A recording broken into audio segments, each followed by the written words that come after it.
Pemirsa, jumlah penderita penyakit Parkinson dan Alzheimer di Indonesia semakin meningkat. Penyakit ini dianggap wajar sebagai proses penuaan, padahal penanganan dini penting dilakukan.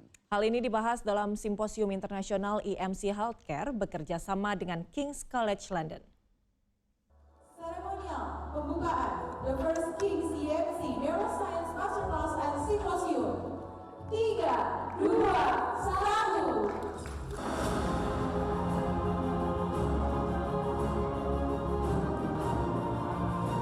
Simposium digelar EMC Healthcare berkolaborasi dengan King's College London Sabtu pagi.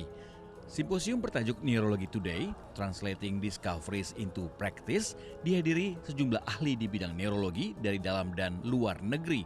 Salah satu topik yang menjadi perhatian khusus adalah penyakit Parkinson dan Alzheimer.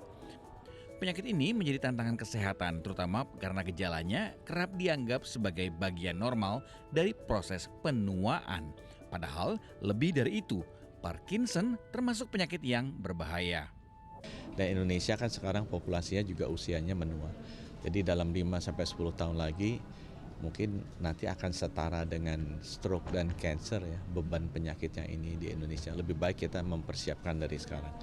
Dan penyakit ini kan cara screeningnya, deteksinya, kemudian treatmentnya juga masih belum pasti kan, sama seperti cancer 10 tahun yang lalu. Jadi pemahaman terhadap teknologi baru, sains yang baru mengenai penyakit ini penting sekali. Pemahaman terhadap gejala penyakit saraf tidak hanya penting bagi para dokter, tetapi juga masyarakat. Padahal banyak sekali hal-hal yang seperti ini bisa diatasi sehingga bisa meningkatkan kualitas hidup daripada penderita-penderita ini. Kita melihat bahwasannya kita sendiri sebagai institusi ingin juga berkontribusi kepada kesehatan nasional dengan cara melakukan simposium ini pada tahun ini dengan melibatkan dokter-dokter di luar EMC Healthcare juga. Gejala Parkinson mulai dapat dilihat dari gerakan yang menjadi lebih lambat, tubuh terasa lebih kaku, serta gemetar yang muncul pada bagian tubuh tertentu. Kewaspadaan dan awareness terhadap gejala ini dinilai penting agar penyakit dapat dikenali dan ditangani sedini mungkin.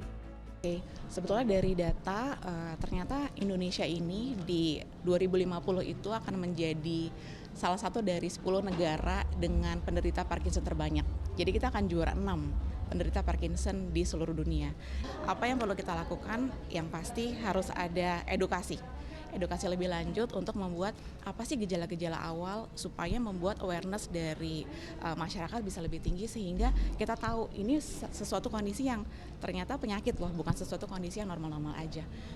Melalui simposium ini, kolaborasi dengan para ahli internasional diharapkan dapat memperluas pengetahuan dan perkembangan terkini di bidang neurologi yang bisa meningkatkan layanan kesehatan di Indonesia.